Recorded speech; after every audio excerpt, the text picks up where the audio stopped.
Good morning, Encounter. Welcome to our online worship meeting. We're so glad that you are tuning in from your home or wherever you find yourself right now. We really can't wait to worship with you this morning. Just wanted to give you a couple things. One is we would love to know where you are and who you're watching with. So if you're either streaming this on Facebook or on YouTube, there's a chat option. Can you just drop us a note there and let us know where you're at and who you're watching with? We would love to just be able to say hi and know where you're at. Maybe you want to take a picture of that and post it on social media and tag us on Instagram, on Facebook. That'd be great. And we can share them and see how everybody is tuning in for this. The other thing is, if maybe you're catching this for the first time and you're just like checking it out, there's on our website, there's a section that would love to connect with you. If you go to encounterdc.com/connect, there's going to be like a little form and you can just kind of like put your name, your email, and there's a way for us to know that you're here. And, if you have any questions about the church, we can reach out and stay in touch with that. So we'd love for you to do that. What we're going to do today is we're going to have a couple songs and then a sermon and then we'll share communion together as a church. So where you're at, maybe you want to get that ready so we can all enjoy that together. So find maybe a piece of bread or some crackers and then maybe some grape juice or some wine. And that way when the time comes, we can all partake in communion together. Let's worship now. Good morning, Encounter. We are so glad that you're here with us this morning online. We're going to start the morning off by singing a couple songs of worship.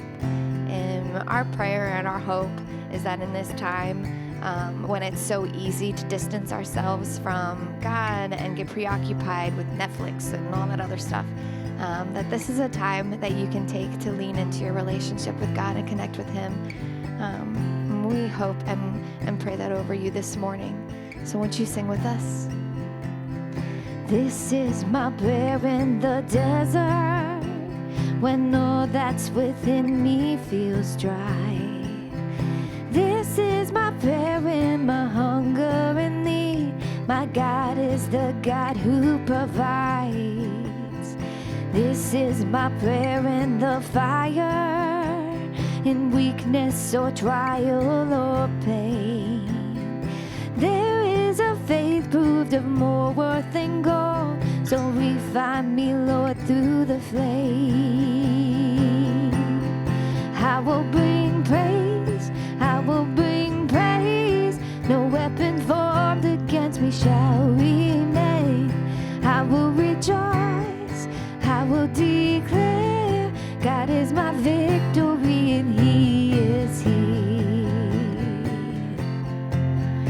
Oh, you are here. This is my prayer in the battle, when triumph is still on its way. I am a conqueror, co-heir with Christ, so firm on His promise I'll stand. I will bring praise, I will bring praise. No weapon formed against me shall remain.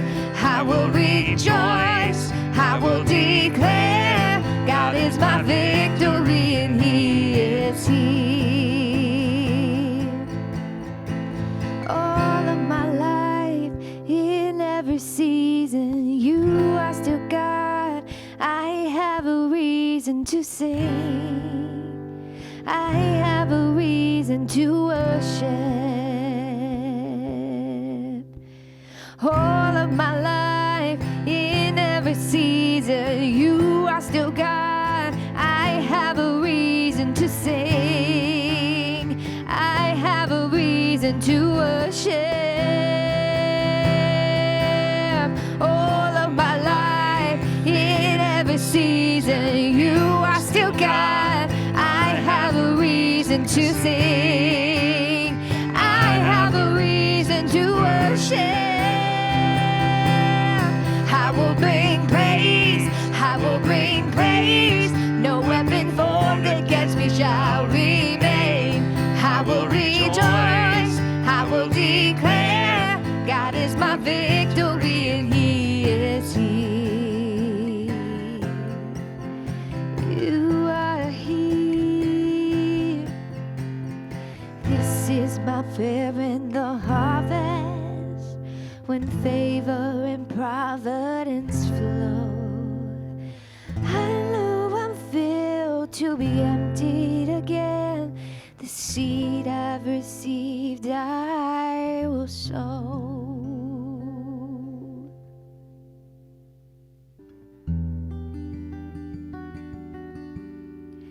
I don't wanna be afraid every time I face the waves. I don't wanna be afraid. I don't wanna be afraid. I don't wanna fear the storm just because I hear the roar. No, I don't wanna fear the storm. I don't wanna fear the storm. Peace be still, say the word and I will set my feet upon the sea till I'm dancing in the deep. Peace be still, you are here, so it is well. Even when my eyes can't see, I will trust the voice that speaks.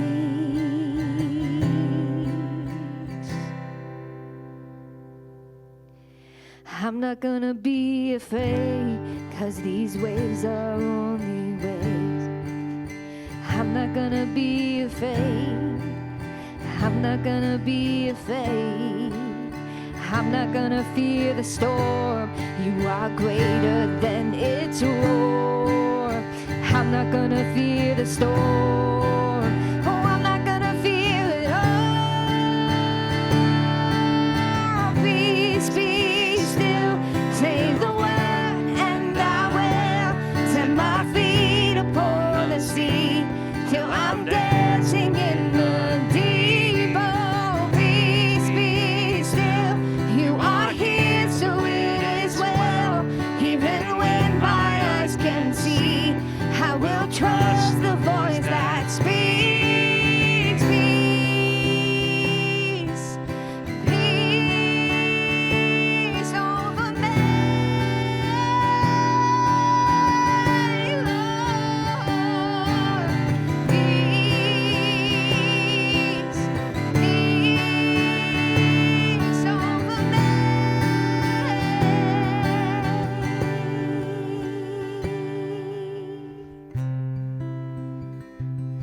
Let your peace reside over us, Lord.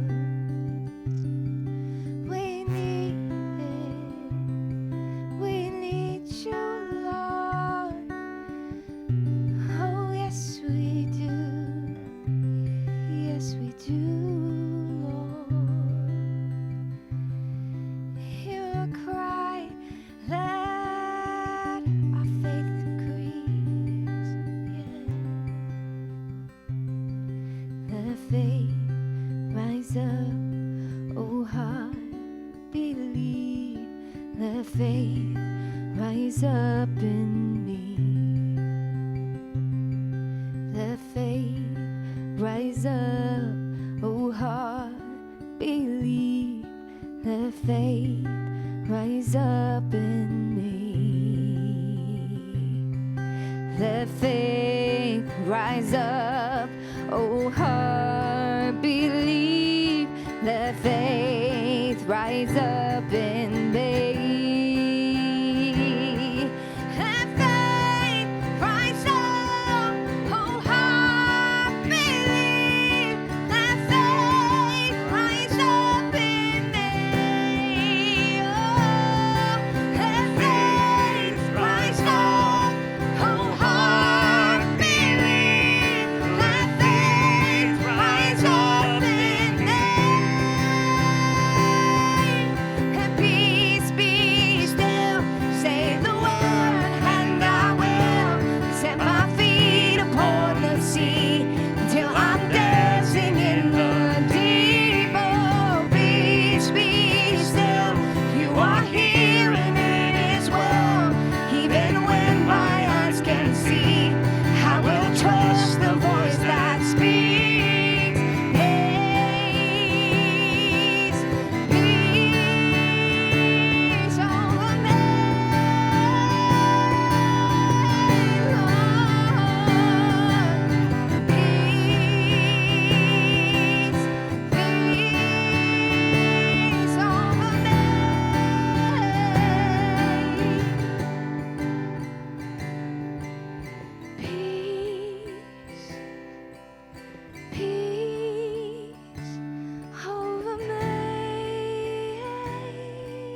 Hi, welcome back. If you're just joining us, my name is Joel. I'm the lead pastor of Encounter, and we're really glad that you're joining us today for our online service. John F. Kennedy used to say that a moment of crisis presented both danger and opportunity.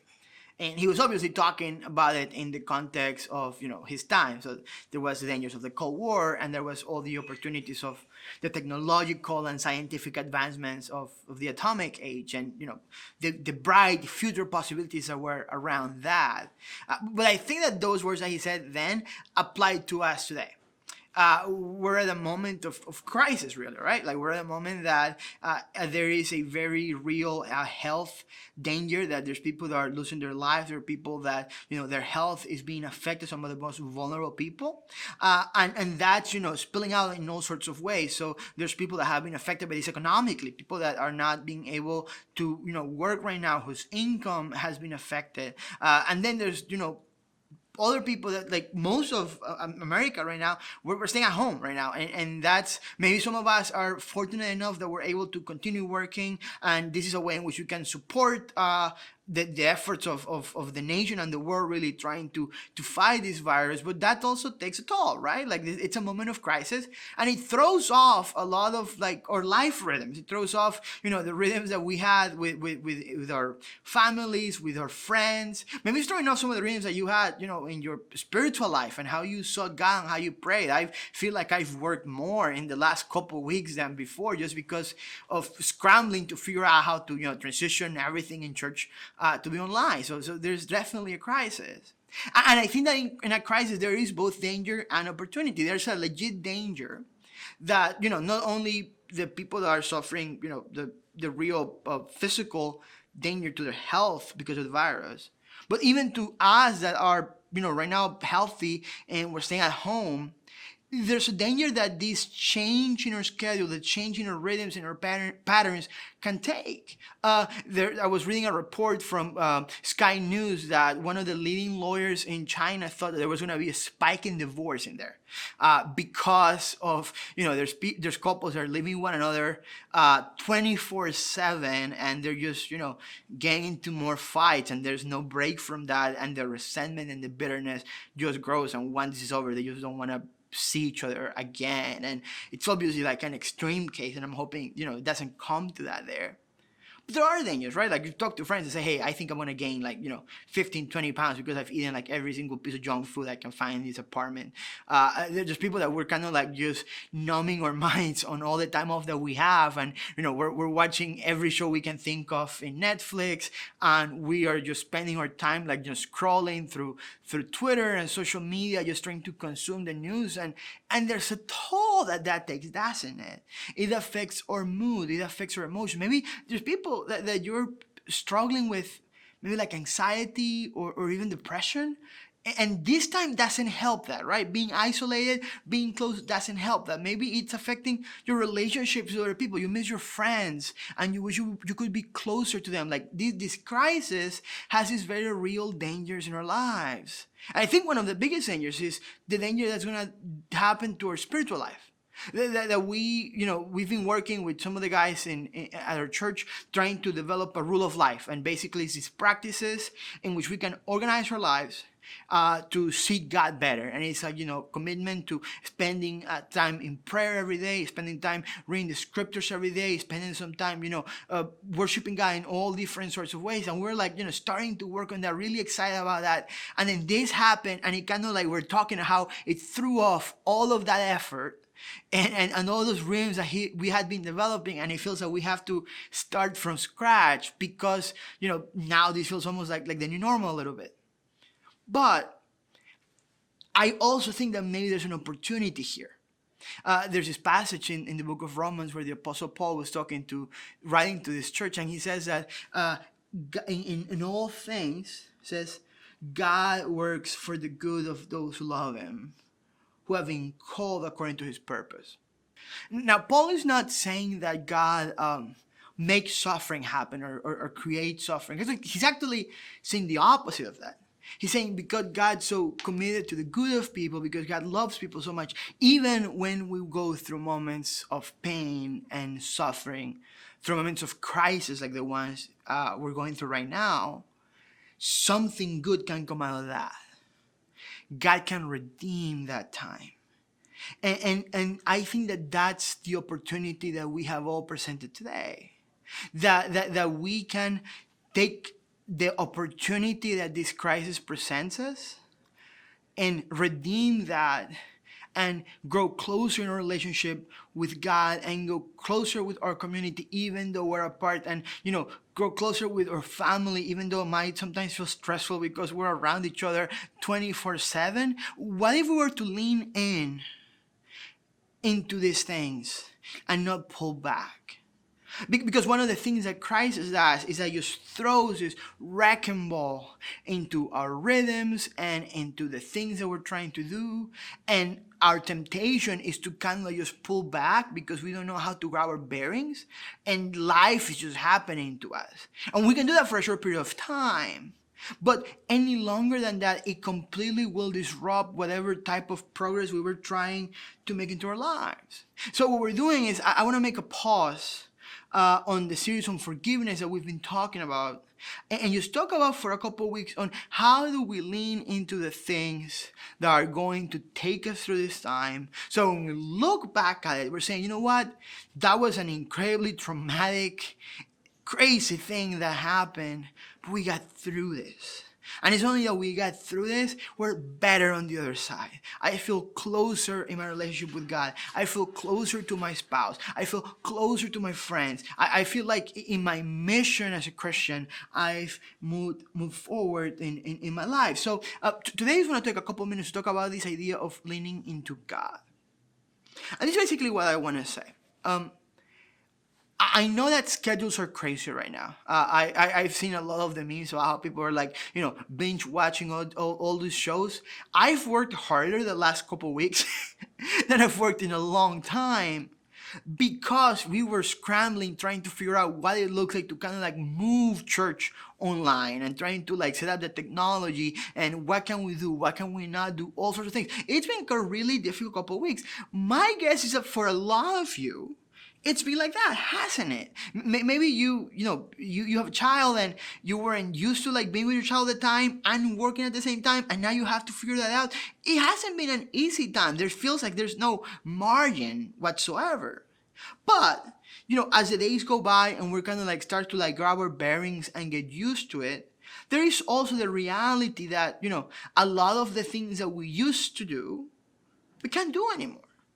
And we have all this time, and we have to figure out how to use the time that we have now. How do we feel it? There's people that are basically, working all the time, and that's the way they're taking advantage of this time and just like becoming more productive and just work all the time, or kind of like slipping into some sort of like, numbness and just consuming more social media. But what if we looked at our lives right now and we finally took the advantage of creating the rhythms that will help us draw closer to God? What if, I'll give you an example. You don't have a commute right now. And maybe for some of you, like what you're doing is, hey, I don't have this commute. I can sleep in and just wake up, a little bit later and just start working right away. What if you sleep in a little bit more? Maybe like instead of sleeping in 45 minutes, sleep in 10, 15 minutes. Now you have a little bit of extra time. Why don't you use this time to pray, to seek God? Well, instead of binge watching like 5 episodes of a show, binge watch 2, and take some extra time to maybe, just talk to your friends. Maybe do a hangout call. Maybe read the scriptures. Maybe start reading, some book that will help you grow spiritually. We have this incredible opportunity that there's this margin that's kind of like forced upon our lives. One of the biggest enemies of intimacy with God is distraction. And it's not that we don't care about God, it's not that we don't want to be close to God, it's just that we have so much stuff to do. And there's always a new event, and there's always a new appointment, and there's always a date or a party or some sort of engagement, or somebody visiting from out of town, or there's this sports game going on. Like there's all these things going on that are all like taking advantage of our time and asking for attention. And right now, none of those things are there. For the next few days, maybe a few weeks, you're not expected anywhere. And you know what? The one being that's there for you right now is God. And God's always expecting you. God's always expecting us. What if we use this time to not pull away from our relationship with God, but to actually look at our lives and find the margin and the rhythms, then we can lean into a relationship with God. And guys, that's a struggle for me. These last few days have been really weird, really difficult. It's been really hard trying to figure out when I pray, when I read the scriptures, when I'm working on my sermons and trying to, feel like I'm grasping at straws. But guess what? We're going to figure it out. We're going to start like building rhythms in this, new reality that we're all living in. What if we make God a priority right now? During moments of crisis, God can become more real to us. I've been reading through Psalm 23, and Psalm 23 is really interesting. I was writing a paper for school, and I noticed something in the paper that I hadn't noticed before, and it's there's a change in the Psalm. So if you start reading the Psalm, it says, the Lord is my shepherd, I lack nothing. He makes me lie down in green pastures. He leads me beside quiet waters. He refreshes my soul. The psalmist is talking about God on the third person. He's like talking, the Lord is my shepherd. He makes me lie down in green pastures. He leads me beside quiet waters. But then something interesting happens. When you get to verse 4, there's a change. And he says, even though I walk through the darkest valley, I will fear no evil, for you are with me. Do you know what happens there? There was this change from God being a he in the third person to God being a you in the second person. There's a sense of nearness of God in the midst of crisis and difficulty. It's almost like the psalmist, the first few verses, he's been looking around and he's saying, talking about God to other people almost. The Lord, he's my shepherd, and he makes me lie down in green pastures, and he leads me beside quiet waters. When things are good, he can talk about God to other people in that way. But when the moment of crisis happens, and when he's in the darkest valley, in the valley of the shadow of death, all of a sudden he's looking to God. And he's saying, even though I walk through the valley of the shadow of death, I will fear no evil because you are with me. God has become this much more intimate, closer reality to him. That's what moments of crisis can do. They kind of like push us towards God. And we have a choice to make. We can, pull against that and kind of like try to walk away from that and just numb ourselves or distract ourselves or occupy our hearts and our minds with anything else. Or we can lean into God and we can draw closer to him and we can feel God much more real in our lives when we're in this moment of crisis. And what happens is that, if we walk out of that, when we get through that, God's still there. What if this time is a time that catalyzes your spiritual transformation?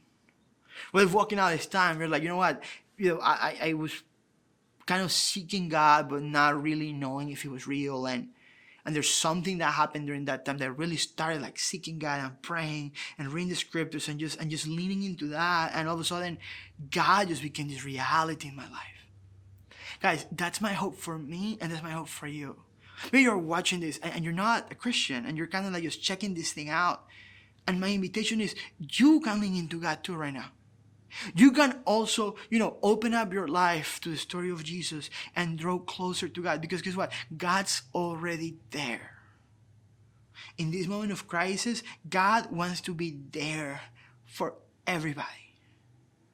And it's our choice to lean into that and let God be the God who walks with us in the valley of the shadow of death. So may you draw closer to God during this time. May you be able to lean into God.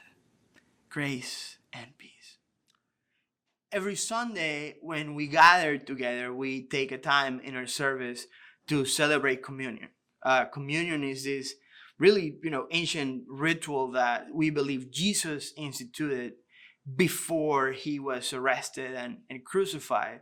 And for Jesus, this was a way in which his followers, for generation after generation, would remember him and remember his story, remember the sacrifice of Jesus on the cross. And there's a passage in the book of First Corinthians that the Apostle Paul writes to the church, kind of like reminding them why they're doing that. And I'm going to read it to you this morning. This is 1 Corinthians chapter 11, verse 23. For I received from the Lord what I also passed on to you. The Lord Jesus, on the night he was betrayed, took bread. And when he had given thanks, he broke it and said, "This is my body, which is for you. Do this in remembrance of me." In the same way, after supper, he took the cup, saying, "This cup is a new covenant in my blood. Do this whenever you drink it in remembrance of me. For whenever you eat this bread and drink this cup, you proclaim the Lord's death until he comes." And there's a couple of things that he says here, right? One is, when you gather, do this and remember me. And there's something about the idea that when we celebrate this, we're being connected to the story of Jesus. Like Jesus says, this is a way that you remember me, by doing this and by telling this story. And we're talking about how this is a time where we want to lean in more in our relationship with God, not less. And that's why even though we are having church online, we want to continue celebrating communion every Sunday. So we announced this before. I hope you have some wine or juice and some bread that you can use for communion yourself or with your family. If you have to pause this or step away for a second and get that, that's totally fine. And my invitation for you this morning would be, remember Jesus. And not only remember Jesus today, but remember Jesus throughout the week. When you wake up, when you are stressed out, when you feel the anxiety creeping in, when you feel bored, before you go to bed, remember Jesus. Let's use this time that we have of a little bit more openness in our schedule, not to forget God, but to remember God, to lean in to God more. So first we're going to partake on the bread. And remember what the Apostle Paul says, right? The Lord Jesus, on the night he was betrayed, took bread. And we had given thanks, and he says that he broke it. And then he said, "This is my body broken for you." So I invite you to partake on the bread with me today. In the same way, after supper, he took the cup, saying, "This cup is the new covenant in my blood. Do this whenever you drink it in remembrance of me." So let's take the cup together and remember Jesus.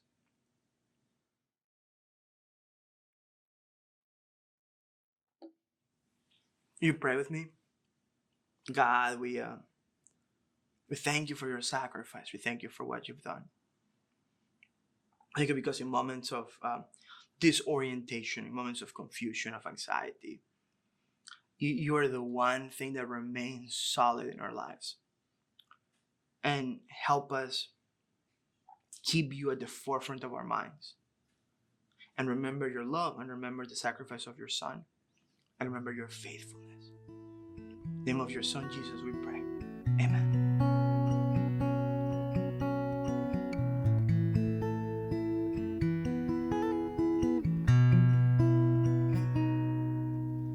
from the love of my own comfort, from the fear of having nothing, from a life of worldly passion.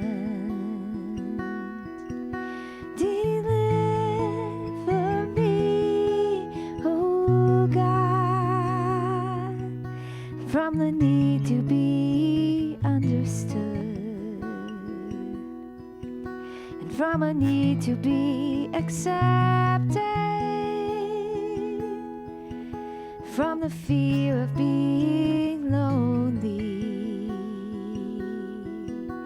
Deliver me, oh God. Deliver me, oh God. And I shall not want, no, I shall not want. When I taste your goodness, I shall not want. When I taste your goodness, I shall not want. From the fear of serving others, from the fear of death or trial, from the fear of humility. Deliver me, oh God. Deliver me, oh God. Deliver me, oh God. And deliver me, oh God. And deliver me, oh God. And deliver me, oh God. And I shall not want, no, I shall not want. When I taste your goodness, I shall not want. No, I shall not want. Oh, I shall not want. When I taste your goodness, I shall not want. When I taste your goodness, I shall not want. When I taste your goodness, I shall not want.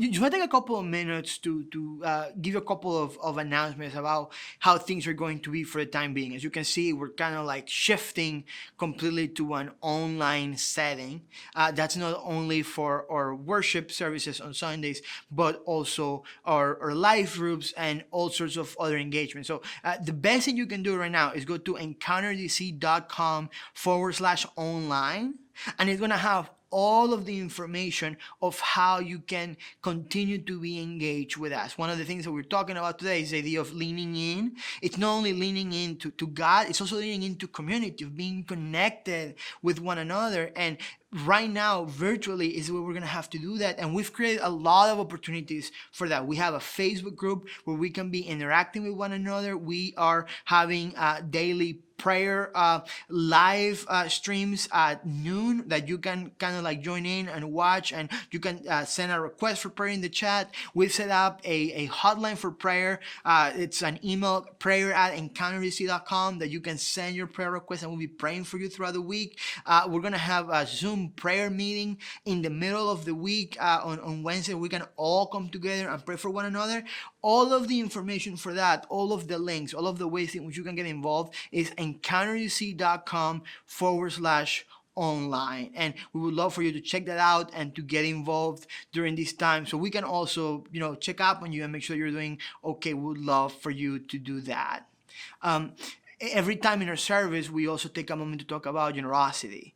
And right now, it's a time of a lot of uncertainty in many different ways. And we just want to be equipped as a church to be able to respond in the best way we can, to make able to, keep making this possible so we can be, continue meeting, even if it's online, and we can continue to offer all the different ways of engaging, but also so we can serve our community. There's going to be a lot of needs are going to be arising in the next few weeks.